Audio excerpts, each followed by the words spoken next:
সূরা লোকমানের মধ্যে আল্লাহ তাআলা লোকমান আলাইহিস সালাতু ওয়াস সালামের কথা আমাদের জন্য নসিহত স্বরূপ নাজিল করে দিয়েছেন। লোকমান আলাইহিস সালাতু ওয়াস সালাম একটা বেটে মানুষ, বোম মানুষ, চেহারা অত সুন্দর নয়, দেখতে অত সুশ্রী নয়, কুৎসিত আকৃতির চেহারার মানুষ। সেই মানুষের কথাগুলোকে আল্লাহ তাআলা পবিত্র কালামুল্লাহর মধ্যে শেষ জামানার উম্মতের জন্য নসিহত স্বরূপ ওয়াজ আকারে কোরআনের মধ্যে লিপিবদ্ধ করেছে আরশের মধ্যে। সেটা আমাদের কাছে জিব্রাইলের মাধ্যমে নাজিল করে দিয়েছেন। জোরে বলেন না সুবহানাল্লাহ। আল্লাহ তাআলা দেখেন নিজে বান্দার কলব, মানুষ দেখেন বান্দার রূপ, আল্লাহ দেখেন বান্দার আমল, মানুষ দেখে বান্দার টাকা।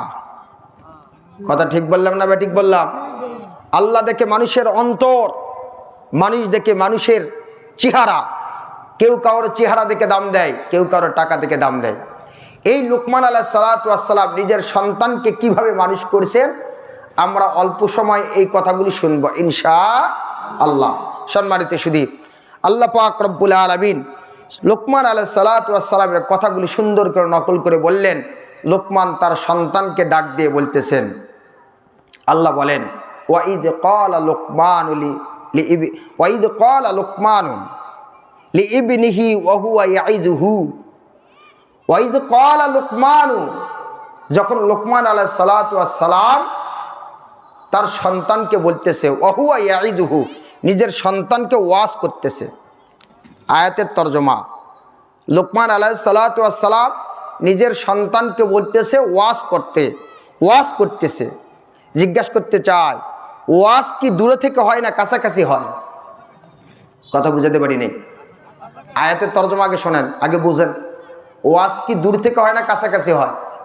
ওয়া হুয়া ইয়াইযুহু, তিনি ওয়াজ করতেছেন। ইয়া বুনাইয়া, হে আমার সন্তান, ডাক দিতেছেন কাছে বসে। তাহলে বাবার এক নম্বর বৈশিষ্ট্য হবে সন্তানের সঙ্গে মাঝে মাঝে বাড়ির মধ্যে বৈঠক করা। পর্দার অন্তরাল মা ও বোনেরা, আপনাদের উচিত হবে মাঝে মাঝে নিজের সন্তানের সঙ্গে বৈঠক করা, ওয়াজ করা।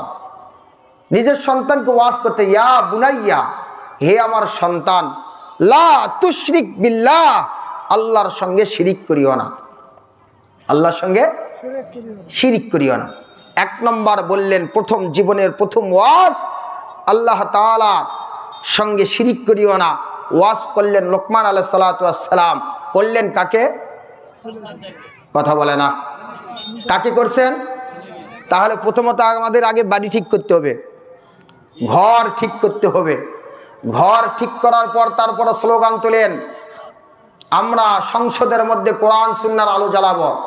অমিয়া, বাংলার জমিনে যদি মুসলমান ওই স্লোগান তোলার আগ দিয়ে যদি নিজের ঘরের মধ্যে স্লোগান তোলে, আজ থেকে আমার বাড়ির বিবিরা, আমার সন্তান, আমার ছেলের বউ যদি নামাজ না পড়ে তাহলে তাদের ভাত বন্ধ হয়ে যাবে, এইটা যদি ওয়াজ করে, দেখবেন যে আজ থেকেই আপনার বাড়িতে নামাজের প্রচলন শুরু হয়ে যাবে। কথা বলেন না কেন? হযরত লোকমান আলাইহিস সালাতু ওয়াস সালাম ওয়াজ করলেন নিজের সন্তানকে, লা তুশরিক বিল্লাহ, আল্লাহর সঙ্গে শিরিক করিও না। শিরিক করলে কি হবে? ইন্না শিরকা লা যুলমুন আযীম, শিরিক হলো অনেক বড় ধরনের অপরাধ। দোস্ত, জিজ্ঞাসা করতে চায়, এই পৃথিবী কার? জোরে বলেন না কেন? আসমান কার? যেখানে বসে আছে এটা কার? নিঃশ্বাস দিয়েছেন কে? রিজিক দিয়েছেন কে? সব আল্লাহ দিলেন। এবার বিষয়টা বুঝার জন্য আপনাদেরকে ছোট্ট একটা মিসাল দেই। আপনি সমস্ত দিন আপনার বিবিকে খাওয়াইলেন, আপনার বিবিকে আরামের বেড দিলেন, রুজি রোজগার করে নিয়ে খাওয়াইতেছেন। খাওয়ানোর পর সব কিছু করার পর আপনার বিবি যদি অন্যজনের সঙ্গে মোবাইলে ডেটিং মারে বা আপনার আসনে অন্য কাউকে শোয়ায়, জিজ্ঞাসা করতে চায়, এই বিবিকে, এই বউকে কয়দিন ঘরের মধ্যে রাখবেন? হ্যাঁ, রাখবেন? আপনার বলবে, এই আমার ঘরে আমার বেটে আমার খায়ে অন্যের সঙ্গে ডেটিং মারো, তোমার মতো বিবির আমার দরকার নেই। দোস্ত বুজুর্গ, যে ছাদ আপনি দিয়েছেন, এই ছাদের মধ্যে নিচে আপনার বিবি অন্য কাউকে নিয়ে এলে আপনি রাগ করবেন, বিবিকে রাখবেন না। আপনি খাওয়ান, আপনার বিবি যদি অন্য কাউকে প্রশ্রয় দেয় রাখবেন না। আপনি খাওয়ান, পড়ান, আপনার বিবি যদি অন্য কাউয়ের সঙ্গে রাস্তায় কথা বলে আপনার সহ্য হবে না। সামান্য একটু বিবির মালিক হওয়ার পর, ঘরের মালিক হওয়ার কারণে আপনার বিবিকে প্রশ্রয় দিতেছেন না, তাহলে আল্লাহর জমিনে থাকার পরে আল্লাহর সঙ্গে যারা শিরিক করবে আল্লাহর জমিনে থাকার অধিকার তাদের নাই। আল্লাহর জমিনে থাকার অধিকার নাই। এই জন্য আল্লাহ পাক রব্বুল আলামিন এমন শাস্তি দিয়েছেন, নজিরবিহীন শাস্তি। কোরআনের বিরুদ্ধে কথা বলার কারণে বাংলার জমিনে তাদের স্থান হয় না। জোরে বলেন না কেন? কোরআন সুন্নাহর বিরুদ্ধে যারা অবস্থান নেবে তাদের ঠিকানা বাংলার জমিনের কেন, পৃথিবীর কোনো প্রান্তেই হবে না, সমুদ্র পাড়ির মধ্যেও হবে না। তাদেরকে চুবায়ে চুবায়ে আল্লাহ মারবে, তারপরেও তাদের লাশ গলিত হবে না। এটা আল্লাহর বিধান। এ মুসলমান, খেয়াল করেন, হযরত লোকমান আলাইহিস সালাতু ওয়াস সালাম তার সন্তানকে বললেন, খবরদার তুমি আল্লাহর সঙ্গে শিরিক করিও না। মুসলমান ইমানদার কথাগুলো ভালো করে বুঝবেন। আমার আল্লাহ পাক রব্বুল আলামিন শিরিকের গুনাহ মাফ করে না, জীবনের সব গুনাহ মাফ করতে পারেন, কিন্তু শিরিকের গুনাহ কখনোই মাফ করবে না। হযরত লোকমান আলাইহিস সালাতু ওয়াস সালাম তার সন্তানকে বললেন, ইয়া বুনাইয়া লা তুশরিক বিল্লাহ, হে আমার সন্তান, খবরদার আল্লাহর সঙ্গে শিরিক করিও না। যারা আল্লাহর সঙ্গে শিরিক করবে তারা আল্লাহর সঙ্গে জুলুম করবে। আল্লাহর সঙ্গে জুলুম করার কারণে আল্লাহ পাক রব্বুল আলামিন তাকে ক্ষমা করবে না। এই জন্য আপনি পিতা হওয়ার পর আপনার সন্তানকে সর্বপ্রথম আল্লাহ পাক রব্বুল আলামিনের সঙ্গে পরিচয় করিয়ে দিতে হবে। কিন্তু বর্তমান বিশ্বের মধ্যে দেখা যায় সন্তান 6 বছর বয়সের পর কত ধরনের ইংরেজি শব্দ মুখস্থ করে, সকালবেলা উঠার পর আপনাকে গুড মর্নিং বলতেছে, রাত্রিবেলা শোয়ার সময় অনেকগুলো গান শুনতে শুনতে আপনার সন্তানকে ঘুমাইতেছেন। মুসলমানের সন্তান জানে না ঘুমানোর দোয়া কি, মুসলমানের সন্তান জানে না ঘুম থেকে ওঠার পর কি বলতে হয়। অথচ ঘুম একটা এমন একটা ইবাদত যেটা নাকি হাদিসের মধ্যে এসেছে, ঘুম হলো মৌতের ভাই। এ মুসলমান, আল্লাহ পাক রব্বুল আলামিন 24 পারার 2 নম্বর পৃষ্ঠার মধ্যে আল্লাহ পাক রব্বুল আলামিন ডাক দিয়ে বলেন, এ দুনিয়ার মুসলমান, দুনিয়ার মানুষেরা শুনে রাখো, আমি আল্লাহ পাক রব্বুল আলামিন তোমাদেরকে যে ঘুম দিয়েছে, ঘুম হলো মৃত্যুর ভাই। এই ঘুমান্ত অবস্থায় কোনো মানুষ জাহান্নামে চলে যায়, আবার কোনো মানুষ জান্নাতের দিকে চলে যায়। ঘুমের পর হতে পারে আল্লাহ পাক রব্বুল আলামিন আপনাকে আবার হায়াত দেওয়ার পর ঘুম থেকে তুলবেন, আবার হতে পারে ঘুমের মধ্যে আপনার মৃত্যু হতে পারে। অসংখ্য অগণিত ঘটনা, যারা একবার জীবনে ঘুমাইছেন তাদের আর ঘুম থেকে ওঠার সুযোগ হয় নাই। সকালবেলা বিবি ডাক দেয়, স্বামী গো উঠো, স্বামী গো উঠো, গায়ের মধ্যে হাত দেয়, কিন্তু তার ওঠার আর সুযোগ হয় না। দেহটা নিথর হয়ে পড়ে আছে, সেখান থেকে যে উঠবে আর ওঠার কোনো সুযোগ নাই। স্ত্রী বুঝতে পারছে ঘুমের মধ্যে স্ট্রোক করে দুনিয়া থেকে চলে গেছে। কিন্তু আমরা মুসলমান কথাগুলো দিলের কানে বুঝবেন। এই যে ঘুমান্ত অবস্থায় আমার আল্লাহ ডাক দিয়ে বলেন, আল্লাহু ইয়াতাওয়াফাল আনফুসা হিনা মাউতিহা, আল্লাহ পাক রব্বুল আলামিন যখন তোমরা ঘুমিয়ে যাও, আল্লাহ বলেন ওই সময় আমি মৃত্যু দেই। মৃত্যু দেওয়ার পর যাদেরকে চাই তারা আবার জীবিত হয়, আবার যাদেরকে চাই তারা আবার ওই অবস্থায় কবরের মধ্যে চলে যায়। এবার জিজ্ঞাসা করতে চাই রে মুসলমান, যখন আপনি ঘুমাইতে গেলেন, ঘুমটা যদি আপনার সুন্নত তরিকা হয় আর ওই অবস্থায় যদি মৃত্যুবরণ করেন, এশার নামাজের পর যখন আপনি ঘুমিয়ে গেলেন, ঘুমান্ত অবস্থায় সুন্নত তরিকায় ঘুমাইলেন, এই সুন্নত তরিকায় ঘুমানোর কারণে ওই অবস্থায় যদি মৃত্যু হয়, পয়গম্বর বলেন ওই মানুষটা মরার সঙ্গে সঙ্গে জান্নাতের মধ্যে চলে যাবে। আর যদি আপনার ঘুমন্তটা হয় ফেসবুক দেখতে দেখতে, লাইভ দেখতে দেখতে, আর গান শুনতে যদি হয়, সিনেমা দেখতে যদি ঘুমিয়ে যান, জিজ্ঞেস করতে চায় এই লোকটা মরার পর জান্নাতি না জাহান্নামী? কথা বলে না, সবাই বললেন। তাহলে ঘুম কি একটা জান্নাতে যাওয়ার মাধ্যম আর একটা জাহান্নামে যাওয়ার মাধ্যম। কিন্তু মুসলমানের সন্তান জানে না কিভাবে ঘুমাতে হবে। কথা বলেন না কেন? মুসলমানের সন্তান জানে না কিভাবে ঘুমাতে হবে। আর মিয়া দেখবেন যে আপনার ছেলেকে অ্যান্ড্রয়েড সেট কিনে দিয়েছেন, ও দেখতে দেখতে ঘুমাইতেছে, ঘুমন্ত অবস্থার তার চেহারা শেষ, সব শেষ। কথা বলেন না কেন? এ মুসলমান বুঝবেন কথাগুলো।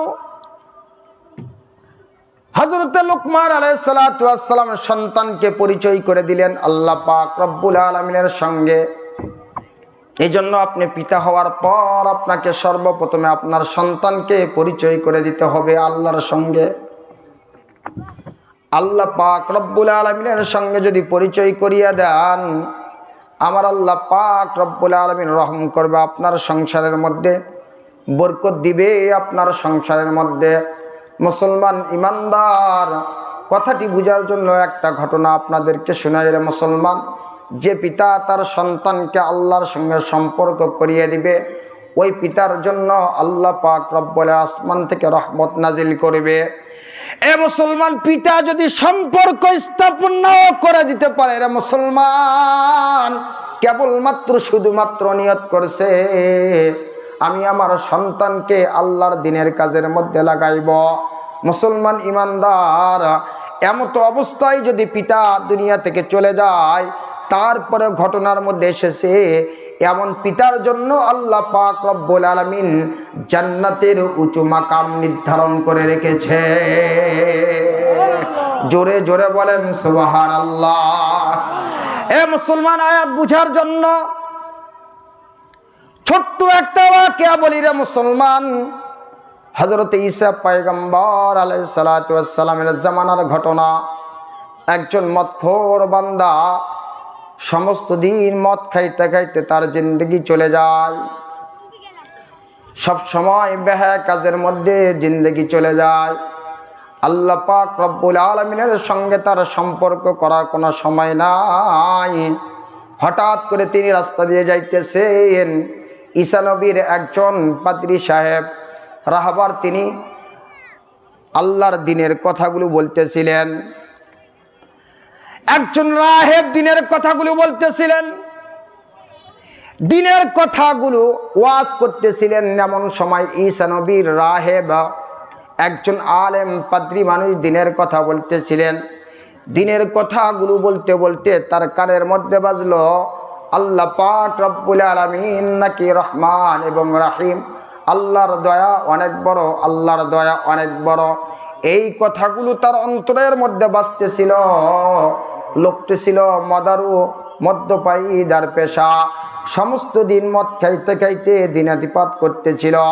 এমন সময় মাতাল অবস্থায় জানতে পারল আল্লাহ পাক রব্বুল আলামিনের বড় দয়া। এই অবস্থার মধ্যে মনের মধ্যে নিয়ত করছে, আমি বৈবাহিক জীবনে আবদ্ধ হওয়ার পর আমার আল্লাহ যদি আমাকে একটা পুত্র সন্তান দেয়, এই সন্তানটাকে আমি আল্লাহর দ্বীনের কাজে লেগে দিব। সুবহানাল্লাহ বলে এই মদারও নিয়ত করলো। কিছুদিন পর বৈবাহিক বন্ধনে আবদ্ধ, বিবাহ বন্ধনে আবদ্ধ হওয়ার পর মুসলমান ইমানদার কিছুদিন সংসার করলেন। সংসার করার পর আল্লাহ পাক রব্বুল আলামিন তার স্ত্রী গর্ভে সন্তান দিল।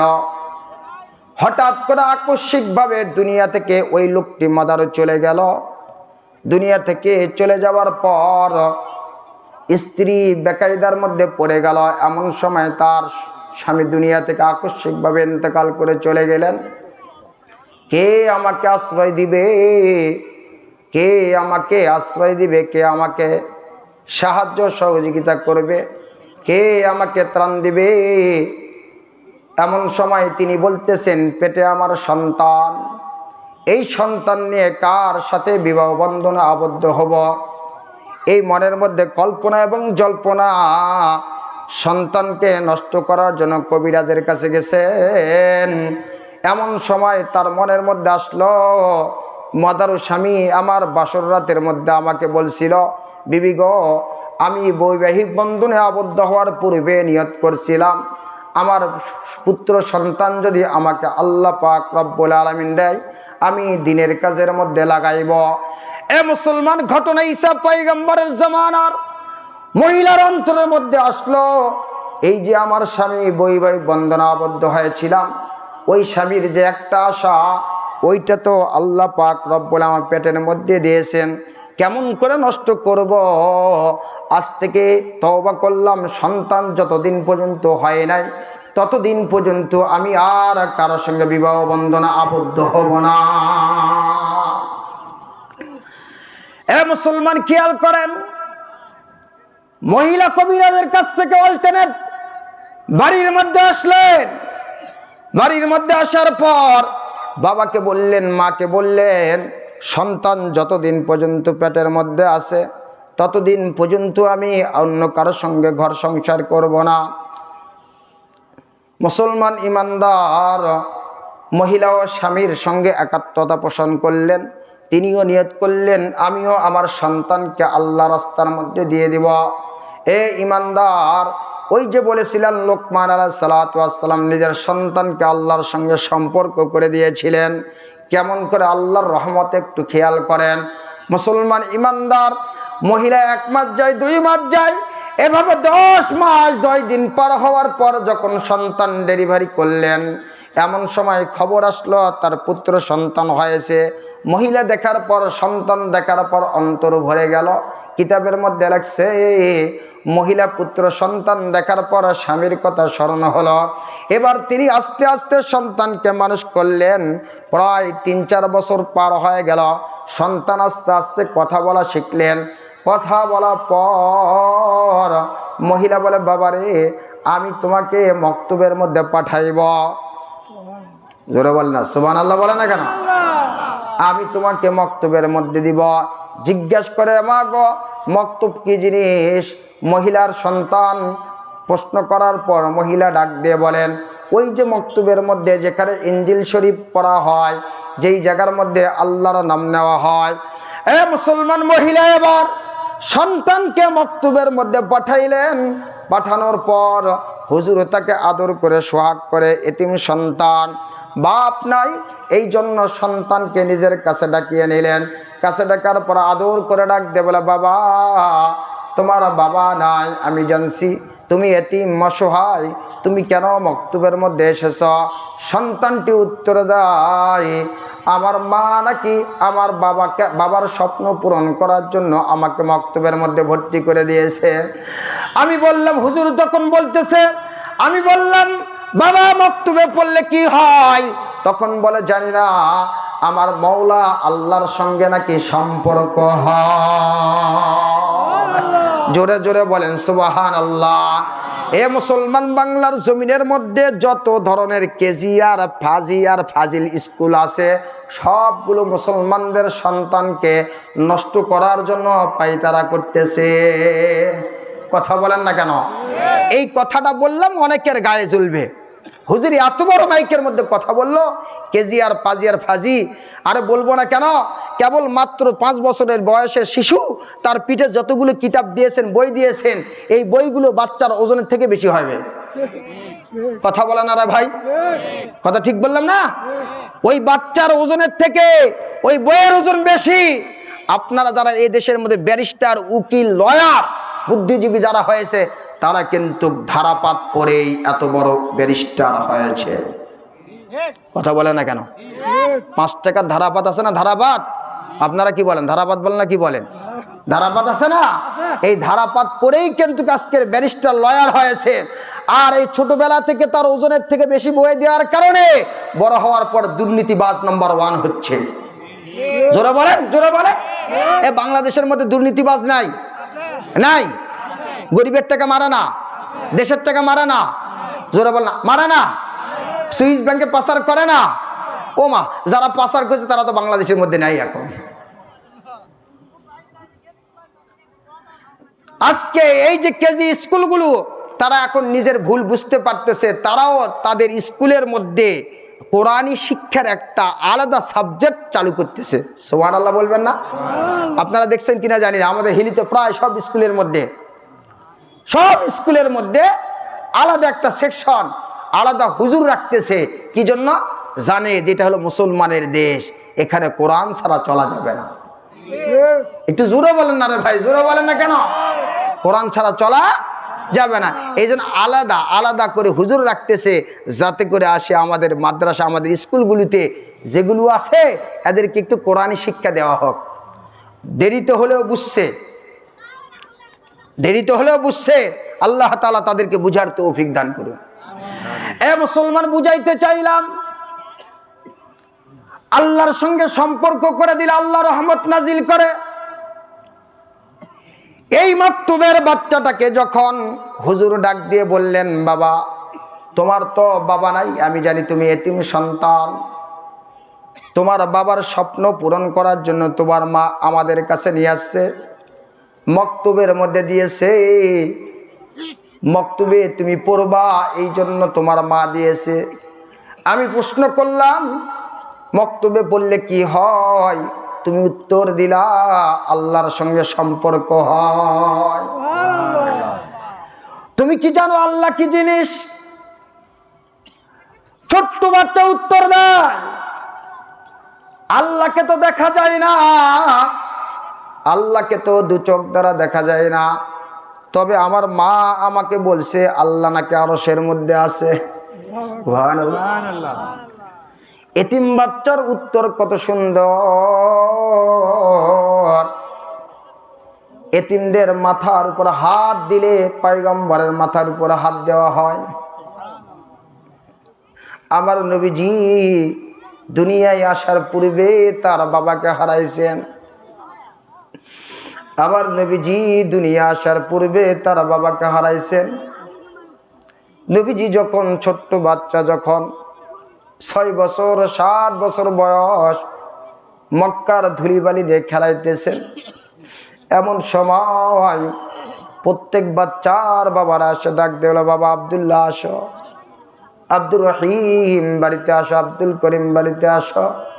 সব সন্তানদের বাবারা তাদের সন্তানদেরকে ডেকে ডেকে নিয়ে যায়, কিন্তু আমার পয়গম্বর ধুলি মাখা শরীরের মধ্যে দাঁড়িয়ে দাঁড়িয়ে আছে।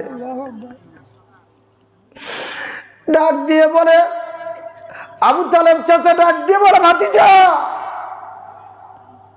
তোমার কি কেউ ডাকে না? শিশু মোহাম্মদ নবী আবার ডাক দিয়ে বলে, সবাই রে তো বাবা ডাকে নিয়ে গেল, কিন্তু আমার বাবা তো আসলো না। চাঁদের মতো ফুটফুটে সুন্দর চেহারার অধিকারী আমার পয়গম্বর, আমার নবীর চেহারা চাঁদের মতো সুন্দর। এই সুন্দর চেহারার মধ্যে মাটি লাগিয়ে আছে। মক্কার মধ্যে কেউ ডাকলো না, কেউ তো আদর করলো না। আমার নবীজি ডাক দিয়ে বলে, কেউ তো আমার আসলো না। চাচা বুকের মধ্যে জড়ায় ডাক দিয়ে বলে, বাবারে তোমার বাবা নাই, কিন্তু আমি তোমার বাবার সমতুল্য। এ মুসলমান, খেয়াল করেন, এই জন্য এতিম শিশুর বুকে, এতিম শিশুর মাথায় যদি কোনো ব্যক্তি হাত রাখে, রে মুসলমান, মনে রাখবেন আপনি পয়গম্বরের মাথার উপর হাত রাখতেছেন। এই যে আপনাদের জাঙ্গই যে একটা এতিমখানা নুরানি একাডেমি হয়েছে, রে মুসলমান, কালকেই মোহতামি সাহেবকে বললাম, হুজুর আপনার মাদ্রাসার ফাংশনের জন্য যতগুলো পেঁয়াজ লাগে একজন দেওয়ার জন্য হিলিতে রেডি হয়ে গেছে। সুবহানাল্লাহ বলবেন না? উনি জিজ্ঞাসা করে, হুজুর উলামায়ে হযরত বলেছেন এতিমদের মাথার উপর হাত রাখা নাকি পয়গম্বরের মাথার উপর হাত রাখা? এতিমদেরকে আশ্রয় দিয়া নাকি পয়গম্বরকে আশ্রয় দিয়া? হুজুর যদি কোনো জায়গার মধ্যে এতিমখানা থেকে থাকে গো, আমাকে মেহেরবানি করে বলবেন, ওই এতিমখানার যত বাজেট লাগে আমি পেঁয়াজ দেওয়ার জন্য রেডি হয়ে গেলাম। এ মুসলমান, আপনাদেরকে পেঁয়াজ দেওয়ার কথা বলবো না। আপনাদের মাদ্রাসার মধ্যে যখন আপনার সন্তানকে দিবেন, কেমন করে আল্লাহর সঙ্গে সম্পর্ক হয় দেখেন। হুজুর আস্তে করে কাছে ডেকে বলে, বাবারে তুমি বলেছ মওলার সঙ্গে নাকি সম্পর্ক হয়, তুমি কেমন করে জানলা মওলা কোন জায়গার মধ্যে আছে? উনি বলেন, বাচ্চা বলে আমার মা আমাকে শিক্ষা দিয়েছে। এবার হুজুর কাছে ডাকিয়ে আদর করে বৈশা বৈশা বলে, বাবা আমার সঙ্গে পড়ো, আউযু বিল্লাহি মিনাশ শাইতানির রাজিম, বিসমিল্লাহির রহমানির রহিম।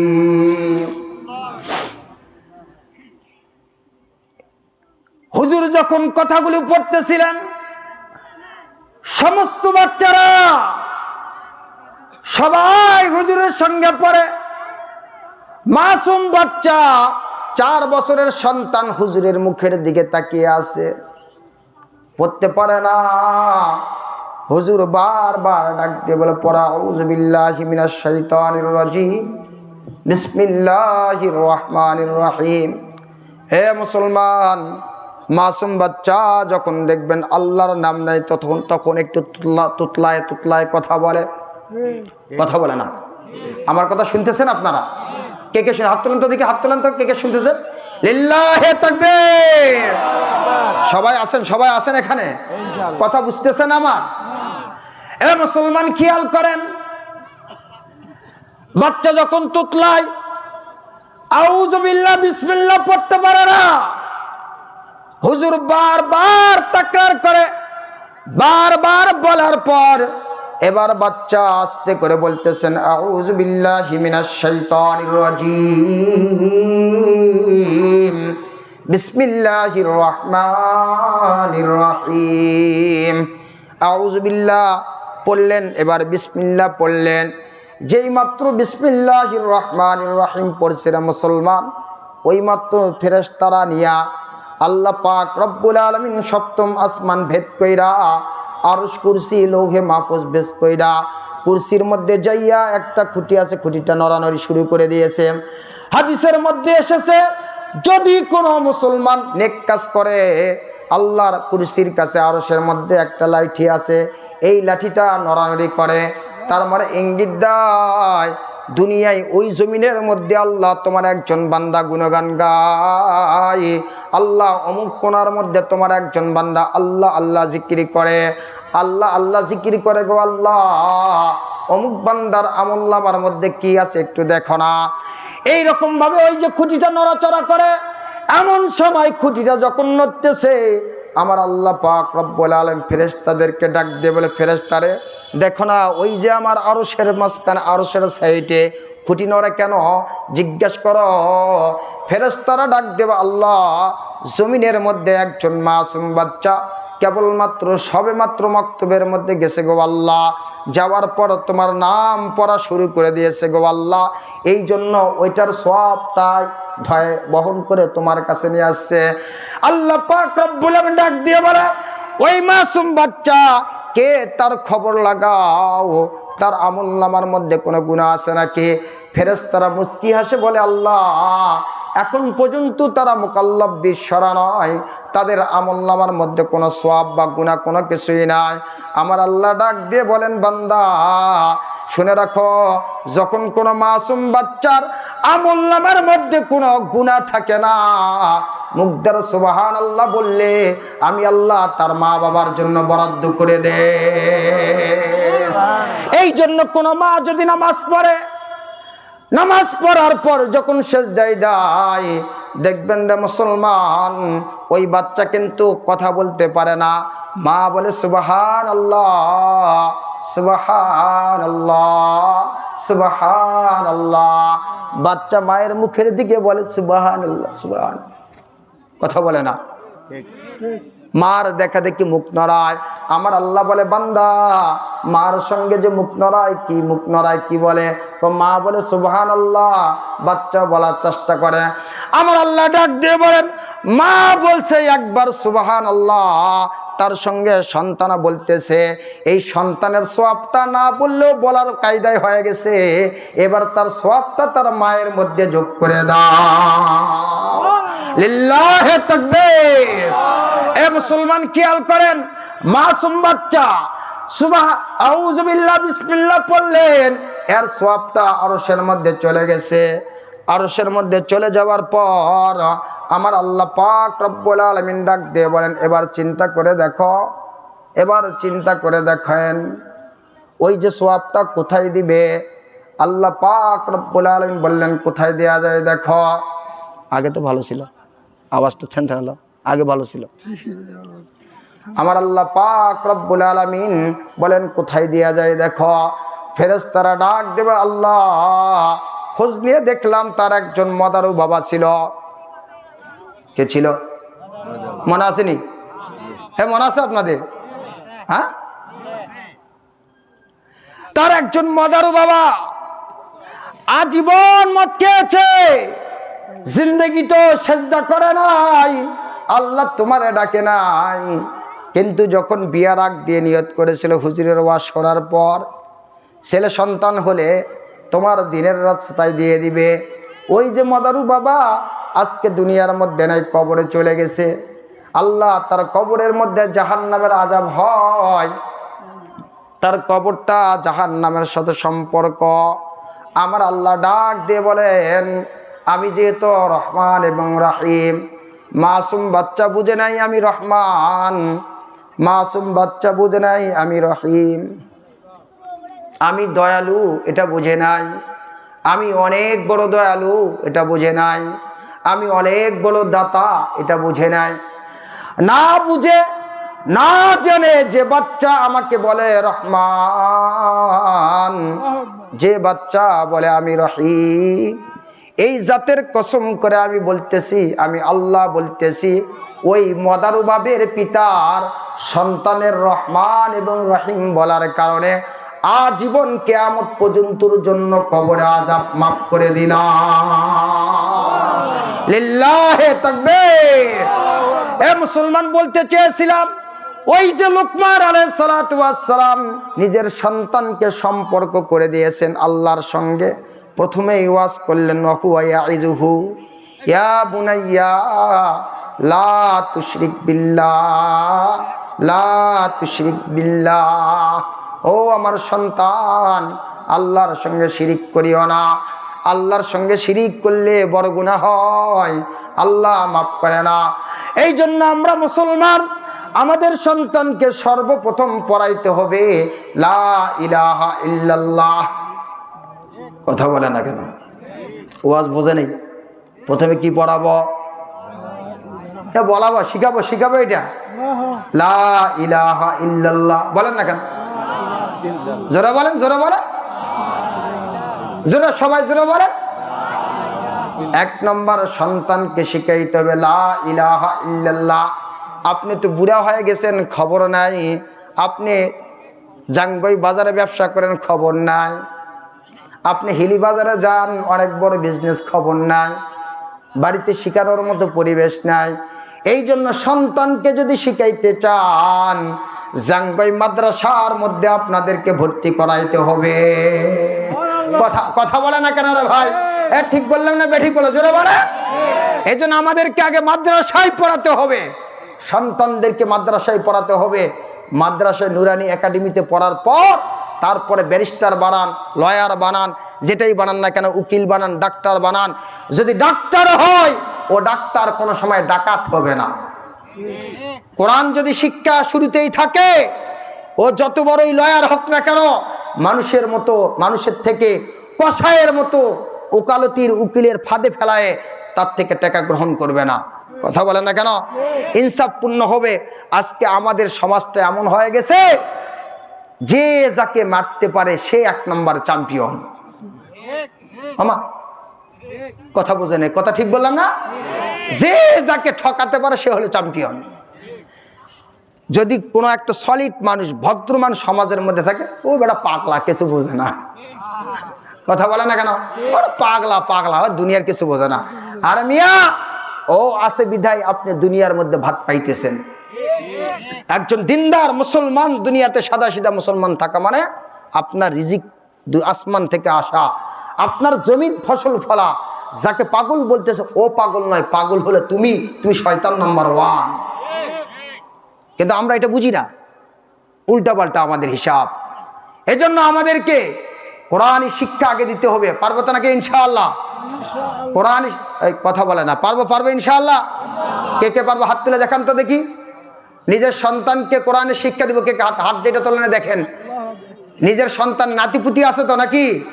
লিল্লাহে তাকবীর, হাত নামা। আল্লাহ তাআলা সবাইকে কবুল করে সকলে বলি আমিন। আরো জোরে বলি আমিন। 1 নম্বর লোকমান আলাইহিস সালাতু ওয়াস সালাম তার সন্তানকে বলেছেন, বাবা আল্লাহ তাআলার সঙ্গে শিরিক করিও না, শিরিকের গুনাহ অনেক বড়। শিরিক যারা করবে তারা দুনিয়াতে স্থান পাবে না, কিয়ামতের ময়দানে আল্লাহ তাআলা তাদেরকে মাফ করবে না। শিরিক বহু প্রকারের হয়ে থাকে। কেউ বলে সর্বোচ্চ ক্ষমতার অধিকারের জনগণ, কেউ বলেন যে ক্ষমতাই সব কিছু, কেউ বলেন টাকাই সব কিছু, কেউ বলে দোকানই সব কিছু, কেউ বলে আমার আবাদই সব কিছু। এগুলো সবগুলো শিরিকি কথা। কথা বুঝাইতে পারছি? ক্ষমতার মালিক কে? জোরে বল কে? আল্লাহ পারে না 1 ঘন্টার মধ্যে সব পাল্টাতে? বাংলাদেশে তো 30 মিনিটের মধ্যে পাল্টে দিছে, কয় না রে ভাই? ও বাবা, 2040 সাল পর্যন্ত বাজেট, 40 সাল পর্যন্ত কথা বলবাতে এপার থেকে ওপারে পাঠাবো। আল্লাহ দেখায় দিয়েছেন যে আল্লাহ বদর উহুদে ছিলেন, সে আল্লাহ বাংলার জমিনে থেকে 40 মিনিটের মধ্যে তছনছ করে দিয়েছেন। সেই আল্লাহ আছে না নাই? সম্মানিত শুধু সব জায়গার মধ্যে একটা কথা বলি, আমার সময় শেষ হয়ে গেছে 10 মিনিট আগে, এখন পর্যন্ত স্লিপ দেয় নাই, কোনো কিছুই করে নাই। আমি সব জায়গার মধ্যে একটা কথা বলি, এটা হলো মুগ্ধ আর আবু সাইদ আর যারা শহীদ হয়েছেন এদেশের জমিনের মধ্যে জুলাই থেকে নিয়ে 5 আগস্ট পর্যন্ত, এদের রক্তর দাবি এটাই, বাংলাদেশের মধ্যে কোনো নাস্তিক মুরতাদদের স্থান হবে না। জোরে বলেন না কেন? ঠিক বললাম না? ঠিক বললাম? এদেশটা চাই কোরআনের দেশ, এদের চাই নবীর সুন্নতের দেশ, এদের চাই এদেশের মুসলমান কোরআন এবং সুন্নাহর কথা বুক ফুলে বলবে। কোন নাস্তিক এবং মুরতাদ, কোন ফ্যাসিবাদ আগামী দিনের কোন বাধা হয়ে দাঁড়াতে পারবে না, পারবে না, পারবে না। এই জন্য আমাদেরকে সাবধান হতে হবে।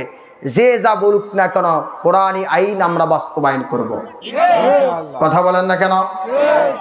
অবশ্যই অবশ্যই এদেশের মাটিতে, এদেশের সংসদে, এদেশের ঘরে ঘরে কোরআনের আইন বাস্তবায়ন হবে। কথা বলেন না কেন? অল্প সময় খালি সবুর করতে হবে, বেশি সময় নয়। 30 মিনিটের মধ্যে যে আল্লাহ চেঞ্জ করে দিয়েছে, সেই আল্লাহ সবাই এক জায়গায় হয়ে আরেকবার স্লোগান তুলতে হবে, এদেশ হবে কোরআনের দেশ। কথা ঠিক বললাম না? আল্লাহ পাক রব্বুল আমাদেরকে বুঝার তৌফিক দান করুক। এই কোরআনের দেশ বাস্তবায়ন করার জন্য নুরানি একাডেমিকে আমরা সহযোগিতা করব, পারবো না ইনশাল্লাহ? এই মাদ্রাসাগুলো অসাধারণ মাদ্রাসা, যেটা আমি আপনাদেরকে বুঝাই বলে শেষ করতে পারবো না। বক্তা আসছে নাকি? হ্যাঁ, আচ্ছা আচ্ছা, আলহামদুলিল্লাহ। এটা তো একটু আগে বলবেন, তাহলেই তো হলো কাম। আচ্ছা, অসাধারণ মাদ্রাসা। আমি বলি, কিছু কথা বলে শেষ করে দিব। এই মাদ্রাসাগুলোর বৈশিষ্ট্য হলো, আপনার বাচ্চাটা ক্লাস 1 থেকে নিয়ে 3 পর্যন্ত যদি পড়ে, এর হাতের লেখা যত সুন্দর হবে, আমি চ্যালেঞ্জ করতে পারবো স্কুল কলেজ স্কুলে যে ছাত্ররা পড়ে, ক্লাস 8 পাশের ছাত্র তার হাতের লেখার সঙ্গে পারবে না। আপনারা দেখছেন? কে কে দেখছেন? হাত তোলেন তো দেখি। আপনারা দেখছেন?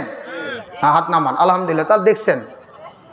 এই বাচ্চাটা শুরু থেকে নিয়ে প্রথমে তাকে শিক্ষা দেওয়া হয় ইসলামী শিক্ষা।